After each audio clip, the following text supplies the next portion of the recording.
Let's measure the length and height of some common objects. I'm ready. What is the length of this crayon? To find the length of this crayon, we use a ruler to measure it. Place the crayon alongside a ruler. We see that the length of the crayon is 2 inches.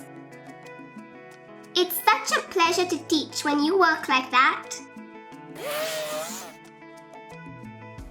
What is the height of this box?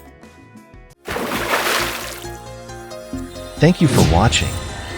Enroll now to access all 127 videos totaling 7 hours and 46 minutes, featuring introductions, examples, and exercises for Grade 2 Math.